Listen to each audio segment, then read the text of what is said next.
नमस्कार, मी पूजा. लीगल चॅनलमध्ये आपल्या सर्वांचं स्वागत करते.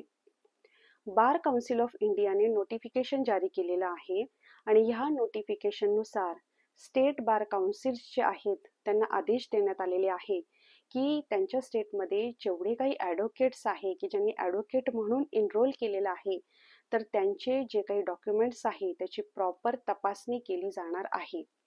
यासाठी सुप्रीम कोर्ट ऑफ इंडियाने एप्रिल 2023 मध्ये एक कमिटीचं गठन केलं होतं आणि ह्या कमिटीवरती हे सोपवण्यात आलेलं होतं की त्यांना स्पेशली हे जे ॲडव्होकेट्स आहे जे एनरोल होतात, तर त्यांच्या कागदपत्रांची प्रॉपर तपासणी केली जावी आणि व्हेरिफिकेशन केलं जावं आणि हे जे मल प्रॅक्टिसेस आहे याच्या संदर्भाबद्दले की जे हे खूप प्रकार वाढलेले आहेत. तसंच आता मेरठची एक युनिव्हर्सिटी आहे आणि तिथे पण जवळजवळ 13 केसेस अशा झालेल्या आहेत की ते फेक ॲडव्होकेट म्हणून त्यांचं जे आहे ते एनरोलमेंट झालेलं आहे.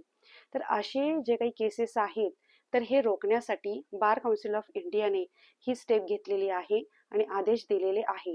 तर त्यानुसार काय आहे की जेवढे स्टेट बार काउन्सिल आहेत त्यांना हे सगळ्या जेवढे एनरोल झालेले आहेत त्या सगळ्यांच्या डॉक्युमेंट्सचं व्हेरिफिकेशन ते करणार आहेत.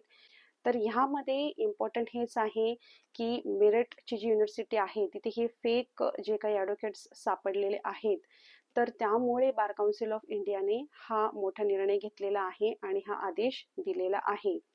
तर त्यामुळे जेवढे काही ॲडव्होकेट्स आहेत की ज्यांनी LLB डिग्री घेतलेली आहे आणि एनरोल केलेलं आहे, तर त्यांच्या सगळ्यांच्या डॉक्युमेंट्सची तपासणी होणार आहे, व्हेरिफिकेशन होणार आहे.